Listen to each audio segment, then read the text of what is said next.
오늘은 전도서 5장에 나타난 말씀 중에서 10절 이후에 나타난 말씀으로 오늘은 좀 더 말씀을 드리려고 합니다. 탈무드의 미드라시라고 하는 책에 보면 나오는 이야기 가운데 하나가 어떤 여우가 포도원에 포도가 주렁주렁 달려있는 모습을 보고 저 포도가 먹고 싶다 그런 생각을 갖게 됩니다. 그래서 포도원 울타리를 들어가려고 여기저기 찾아보니까 포도원에 들어갈 만한 구멍이 없어요. 그런데 조그마한 구멍이 하나 있는데 자기가 그리로 도저히 들어갈 수가 없습니다. 그런데 포도가 먹고 싶은 그 마음의 욕심이 가득해서 이 여우가 3일 동안 쫄쫄 굶습니다. 그래서 자기 몸에 체중을 쭉 빼죠. 그래서 그 조그마한 구멍으로 여우가 포도원에 들어갑니다. 포도원에 들어가서 포도를 실컷 따먹습니다.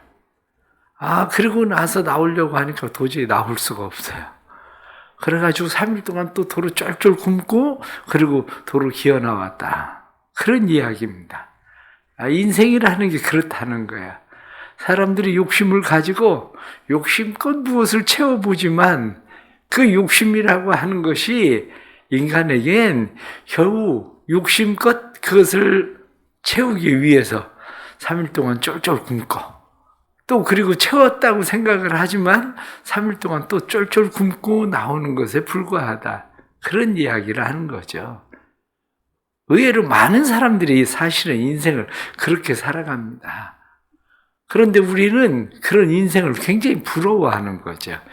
저 사람 돈 많아서 재물이 많아서 저 사람 참 좋겠다. 그리고 사람들 굉장히 부러워합니다. 그러나 오늘 성경에 나타난 말씀을 보니까 11절 말씀에 그렇게 이야기합니다. 재산이 많아지면 먹는 자들도 많아지나니 그 소유주들은 눈으로 보는 것 외에 무엇이 유익하랴. 눈으로 보는 거, 나 얼마 가지고 있다, 나 돈 얼마나 있다, 이렇게 이야기하고 자랑하는 것 말고는 그가 뭐 그렇게 다른 사람들보다 나은 게 뭐가 그렇게 있겠는가.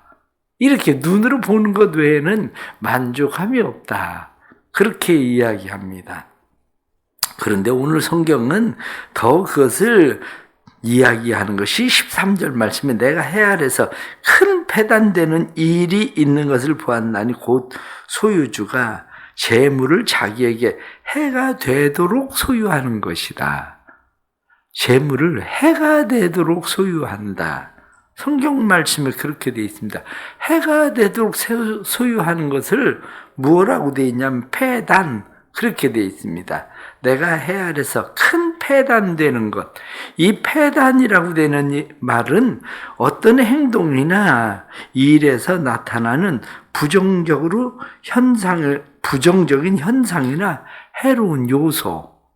그런데 원문에는 라라고 되어 있습니다. 라라고 하는 말은 악. 그렇게 되어 있습니다. 패단. 그것을 내가 보니까 그건 악이다. 이렇게 되어 있죠. 그건 악이다. 무엇이 악이라고 이야기합니까? 사람이 자기가 해가 되도록 소유하는 것, 그거 악이다. 이렇게 얘기합니다. 그것을 디모데전서 6장 10절 말씀은 무엇라고 말합니까? 그것을 디모데전서 6장 10절 말씀에는 돈을 사랑함이 일만하게 뿌리다. 그렇게 돼 있죠. 그것을 오늘 성경 본문에도 나타나는 말씀이 바로 우리에게 그것을 말씀을 해주고 있습니다. 왜냐하면 10절 말씀에도 은을 사랑하는 자는 은으로 만족하지 못하고 풍요를 사랑하는 자는 소득으로 만족하지 못하니 이것이 헛되도다. 이거 악한 거다. 그 뒤에도 패단이다. 자기 소유의 해, 오히려 악이다. 이렇게 말씀하고 있는 거죠. 그렇습니다. 세상을 살아가면서 우리는 어떻게 하면 좀 더 많은 재물을 가질까 생각을 하고 있지만 사람이 살면서 가장 많은 생각을 하고 있는 게 뭘까? 그렇게 이야기하니까 통계적으로 사람이 74%가 하루 종일 가장 많이 생각하는 게 돈이더라고요. 돈. 그건 뭐 누구도 부정할 수 없을 겁니다. 거의 다 우리의 근심이나 걱정이나 염려가 다 어디로부터 온다고 생각을 하냐면 돈이에요, 돈. 그것이. 그러니까 우리는 늘 돈, 그리고 살게 돼 있는 거죠. 대부분 사람들이. 그러나 그것이 정상적인가? 이렇게 이야기할 때 막스 베버의 이야기를 한번 생각을 해보십시오. 막스 베버는 뭐라고 이야기하느냐면 자본주의에서 윤리가 빠진다면 자본주의는 무엇이 되는가? 그 이야기를 합니다. 윤리가 빠지면 자본주의는 천민자본주의가 된다. 그렇게 얘기합니다. 천민자본주의라고 하는 게 뭐냐? 이렇게 이야기할 때 천민자본주의는 세 가지 특징을 가지고 있다. 천민자본주의의 세 가지 특징의 가장 첫 번째가 정경유착. 이렇게 돼 있어요. 돈 가지고 있는 사람들이 정치와 유착하고 힘 있는 사람들과 함께 같이 유착돼서 다른 사람들의 것을 더 많이 착취하는 거, 더 많이 빼앗고도 우리는 아무 죄도 없는 것처럼 그렇게 살아가는 이 정경유착. 두 번째로 이야기하는 것이 부패. 그렇게 되어 있습니다. 정경유착이 되면 부패가 싹 튼다는 거예요. 그렇죠? 서로가 봐주고. 그렇기 때문에 부패가 만연해지는 사회가 된다. 이게 천민자본주의의 특징이라는 거죠. 그런데 세 번째 특징은 뭐라고 이야기하느냐? 결국 빈부격차가 극심해진다. 빈부격차. 오늘날 우리 시대를 보십시오. 우리 시대를 보면 우리 시대에 많은 사람들이 겪는 게 뭡니까?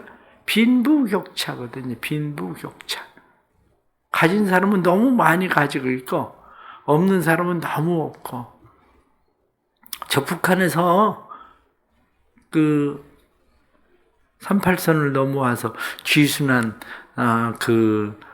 북한군 그 사람이 한국에 와가지고 가장 처음에 자기가 깜짝 놀란 게 뭐냐고 물었더니 그 사람이 그런 이야기를 해요. 한국에 와서 자기가 가장 놀란 것이 6월 달에 김치를 먹는다는 게 깜짝 놀랐대. 왜냐하면 자기도 옛날에 북한에서 살 때 그냥 괜찮은 집에서 살았는데 6월 달까지는 김치 먹을 일이 없죠. 왜냐? 그 전에 다 떨어졌으니까. 그런데 아니 군대에서 어떻게 6월 달까지 김치를 먹을까? 자기가 그것을 보고 너무 놀랐다는 거야. 그 얘기는 무슨 얘기냐면 그만큼 한국이 잘 산다는 거예요. 그만큼. 그래요. 그런데 우리는 거기에 대해서 이제는 더 많은 사람들이 빈부격차가 이제 너무 심해진 거죠. 빈부격차가. 그러면 오늘 성경에 나타난 이 말씀이 우리에게 무엇을 말씀합니까? 결국 인간의 문제는 어디에 있냐면 탐욕에 있다는 거예요. 인간의 문제는 탐욕에 있어서 인간은 만족할 줄 모르는 탐심, 이 탐욕. 그래서 자기 소유의 한계를 넘어가는데 문제는 빈부격차가 커지면 많이 소유한 사람들은 행복한가 하고 이야기할 때 결국 그렇지 않다는 거죠. 그 사람들도 여전히 탐욕, 그 탐심은 버리지 못하고 계속 소유하려고만 할 뿐이지 숫자만 생각할 뿐이지 그 사람들도 행복하지 않다는 거예요. 오늘 성경에 나타나는 말씀을 보면 18절 말씀에 그렇게 되어 있습니다. 사람이 하나님께서 그에게 주신 바 그 일평생에 먹고 마시며 해 아래에서 하는 모든 수고 중에서 낙을 보는 것이 선하고 아름다움을 내가 보았나니 그것이 그의 몫이로다. 그렇습니다. 열심히 수고하고 애를 쓰고 먹고 마시고 해 아래에서 즐겁게 사는 거, 다시 말하면 행복하게 사는 거 즐거움, 그 뒤에 나타난 말씀 보면 어떤 사람에게든지 하나님의 재물과 부요를 그에게 주사 능히 누리게 하시며 제 몫을 받아 수고함으로 즐거워하게 하신 것은 하나님의 선물이라.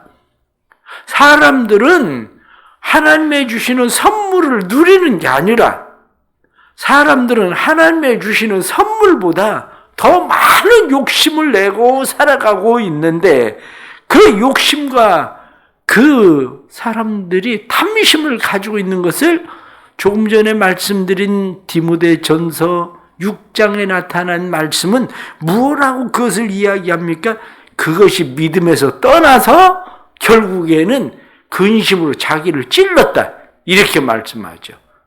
그것을 오늘 17절에 나타난 말씀 보면 일평생 어두운 데서 먹으며 많은 근심과 질병과 분노가 그에게 있느니라. 사람들은 소유한다고 해서 행복한 게 아니라 어둠 속에 있다. 그것뿐만 아니라 근심과 질병과 분노가 그에게 있느니라. 그런데 이 근심과 질병과 분노 이렇게 나와 있는 이것을 무엇라고 이야기하느냐? 그것을 회복할래야 회복할 수 없는 처참한 상태 이렇게 얘기하거든요. 그것을 보고 패단이라고 그런 거야. 패단이 뭐냐? 회복할래야 회복할 수 없는 악에 빠져버린 거. 그것이 바로 어두운 데서 먹으며 뿐만 아니라 근심과 질병과 분노가 그에게 가득해서 사람들이 볼 때에는 부러워하고 야 좋겠다 이렇게 얘기하지만 좋을 일 하나 없는 즐거움이 있습니까? 낙을 누리기를 합니까? 사람들이 그 일을 선하게 보기를 합니까? 그런 인생을 산다는 거죠. 그러면 오늘 주시는 말씀 중에서 결론이 결국엔 뭐냐? 이렇게 이야기할 때 결론은 내가 내 인생의 주인이 아니라는 거야. 내가 내 인생의 주인인 것처럼 생각하지만 내가 내 인생의 주인이 아니라 내 인생은 15절에 나타난 말씀처럼 모태에서 벌거벗고 나왔은즉 그가 나온 대로 돌아가고 수고하여 얻은 것을 아무것도 자기 손에 가지고 가지 못한다. 이렇게 말씀한 대로 아무것도 가지고 가지 못합니다. 온 대로 돌아간다는 거예요. 벌거벗은 대로. 인생은 내가 주인이 아니라 인생은 하나님이 내 인생의 주인이시라는 사실을 기억하는 겁니다. 알렉산더는 죽을 때 어떻게 죽습니까? 그의 유언 가운데 하나가 내 두 손을 관 밖에 내놓아라. 왜? 세계를 제패하고 세계를 다스려도 아무것도 가지고 가지 못한다는 걸 사람들에게 보여줘라. 그리고 자기 손을 관 밖으로 내놓으라고 알렉산더는 유언을 하고 그렇게 죽었다 하잖아요. 이게 인간의 어리석음이 뭐냐? 소유하면 행복할 것처럼 살아가지만 그게 아니라 내가 내 인생의 주인이 아니구나. 내가 살아가는 것은 하나님이 내 인생에 주신 선물을 누리고 사는 것. 그것이 내가 살아가는 삶의 방법이구나. 하나님께서 해 아래서 먹고 마시고 하나님께서 내가 수고하는 그런 모든 일들에 대해서 선하고 아름답게 보시는 일, 그것을 낙으로 누리는 일, 이것이 내 인생을 살아가는 방법이구나. 이것을 바르게 깨닫는 겁니다. 우리 안에 이 은혜가 있기를 바랍니다. 돈이 많아서 나쁠 리는 없어요. 그러나 돈이 많아서 자기의 소유, 하나님께서 주신 그 한계를 넘어가기 시작하면 그때부터 악이라는 거예요. 성경은 오히려 그 악이다. 이렇게 말씀하는 거죠. 그러면 우리는 어떻게 살아야 됩니까? 오늘 본문에 나타난 말씀을 보면서 우리가 어떻게 살아야 될 것인지에 대해서 문제는 뭐냐면 내일의 걱정이 너무 많다는 거예요. 과거에 하나님을 사람들이 믿고 의지하고 섬기던 것과 오늘날 사람들이 하나님을 믿고 의지하고 섬기는 양태가 다르다는 거예요. 과거에는 정말 도와주실 수 있는 분이 하나님밖에 없어서 사람들은 하나님을 믿고 의지하고 섬겼다는 거예요. 그런데 지금은 하나님이 안 도와주셔도 내가 할 수 있는 일이 너무 많아서 하나님을 믿고 의지하는 것이 아니라 나를 믿고 의지하고 내가 준비를 다 하는 인생을 살아야 된다는 거예요. 우리는 늘 주기도문을 합니다. 오늘날 우리에게 일용할 양식을 주옵시고, 오늘날 우리에게 일용할 양식을 달라고 우리는 기도합니다. 그런데 주기도문에 오늘날 우리에게 일용할 양식을 주옵시고 다른 사본에는 뭐라고도 돼 있냐면 오늘날 우리에게 내일에 일용할 양식을 주옵시고 그렇게도 돼 있어요. 오늘날 우리에게 일용할 양식, 오늘의 양식을 달라는 것보다 오늘날 우리에게 내일의 양식을 주옵시고. 원래 인간은 내일의 양식의 은혜를 아는 사람이 있다는 거예요. 이스라엘 백성들이 광야 생활을 할 때에 그들은 매일의 양식을 거두었어요. 그런데 그들의 안식일은 토요일이잖아요. 그러면 언제 내일의 양식을 주었습니까? 금요일이거든요. 금요일에는 내일에 거두지 않아도 될 일용할 양식, 내일에 일용할 양식을 주셨어요. 이스라엘 백성들은 그래서 늘 믿었어요. 오늘 하루하루를 살아가면서 필요한 양식을 하나님이 주시는데 금요일이 되면 내일에 일용할 양식도 하나님께서 우리에게 주시는 것을 늘 체험하면서 사는 거예요. 내일에 일용할 양식을 주시는 것도 체험하면서 우리의 삶에 우리는 그 믿음이 사라져버린 거예요. 내 인생을 주인이 나라고 생각을 하니까 내가 언제까지 살지도 모르는데 내가 이제는 100살 살 걱정을 하면서 늘 살아야 돼요. 내가 내 인생의 주인이 아닌데 내가 내 생명의 주인인 것처럼 내가 100살은 살 수 있을 거라고, 그런데 누가 100살을 살 거라고, 누가 90살을 살 거라고 보장을 합니까? 자기가 주인이 아닌데? 그런데 우리는 그 걱정을 하고 살아요. 그러면서 내일의 양식을 주시는 하나님에 대한 믿음과 신뢰는 또 없어요. 그러니 우리가 다 책임져야 되는 인생을 살아가야 되는 거죠. 그 인생을. 진정한 믿음이 뭐냐?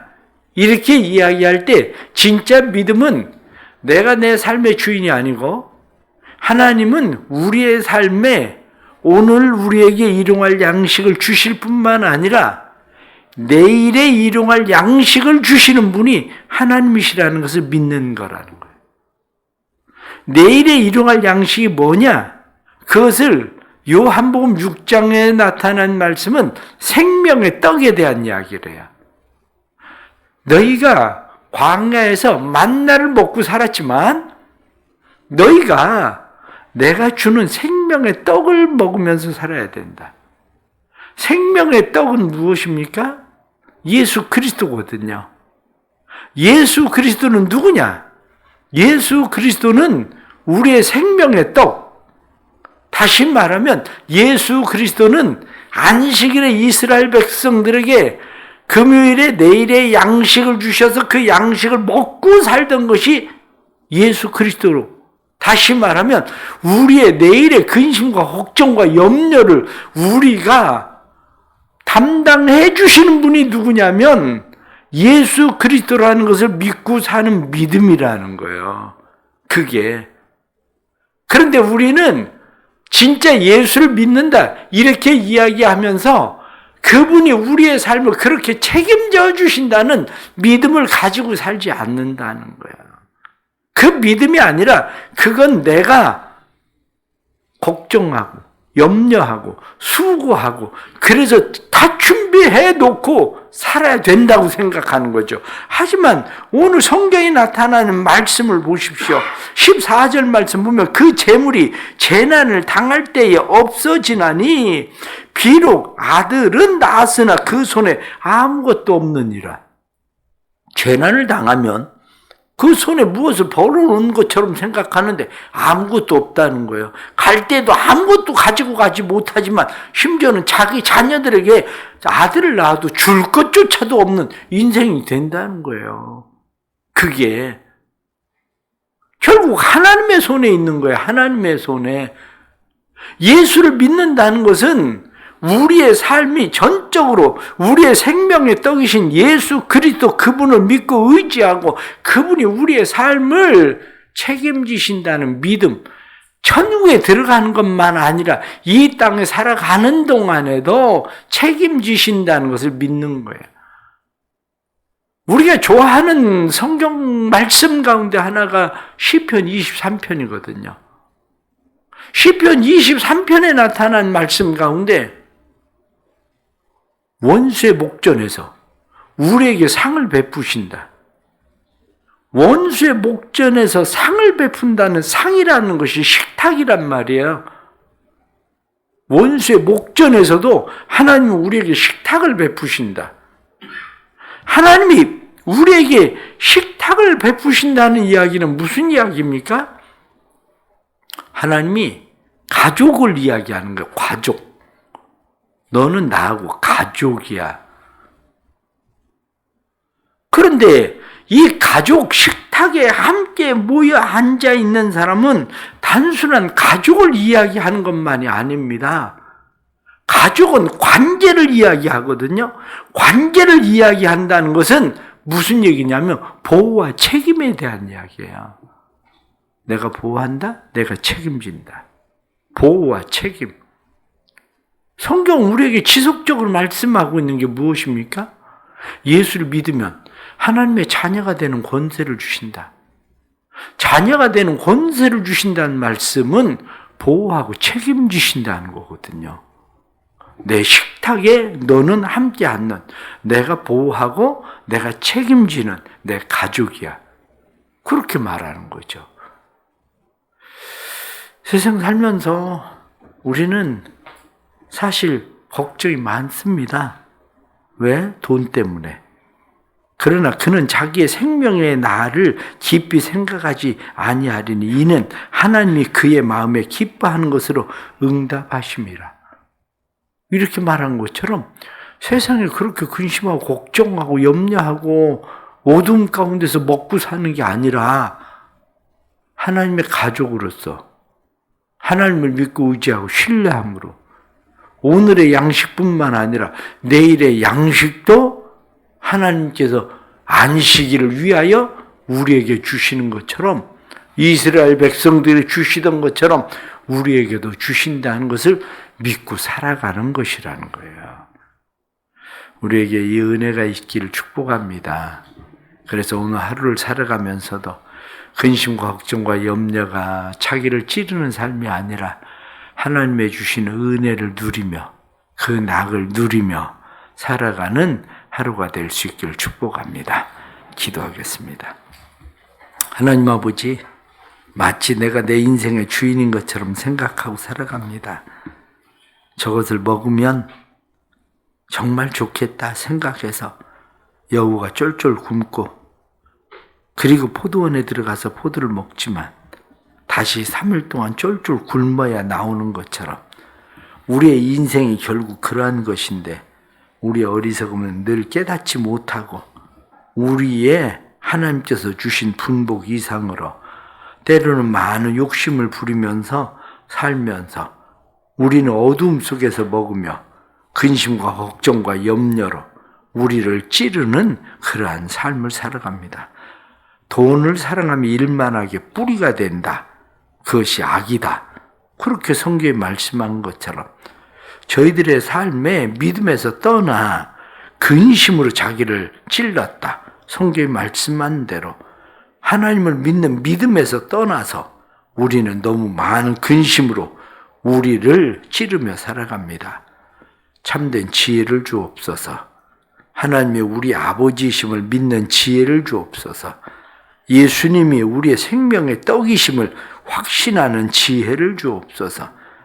그래서 하나님께서 우리에게 힘 주시고 능력 주시고 우리의 삶에 수고할 수 있는 힘을 주시고 저희들로 하여금 그 분복을 누리게 하시는 그 선물을 우리에게 주시는 것을 믿고 살게 해주셔서 그 선물을 믿고 신뢰함으로 살아갈 수 있도록 도와주옵소서. 힘들고 고난 가운데 있는 성도들을 위하여 기도합니다. 힘들고 어려운 고난 가운데서 믿음을 상실하지 아니하도록 도와주시고 믿음이 더 굳세어져서 하나님 앞에 믿음으로 살게 하시는 은혜가 임하게 해 주옵소서. 한 해가 또 마쳐가는데 우리 사랑하는 모든 성도들에게 은혜를 주셔서 하나님의 주시는 은혜로 이 한 해 살아왔사오니 주시는 힘과 능력으로 또 하나님의 선하심을 기대함으로 우리가 새해도 또 잘 준비할 수 있는 은혜도 허락해 주옵소서. 참된 믿음으로 주님 앞에 나아가고 믿음의 역사로 주의 뜻을 이룰 수 있도록 성령님 도와주옵소서. 예수님의 이름으로 기도드리옵나이다. 아멘.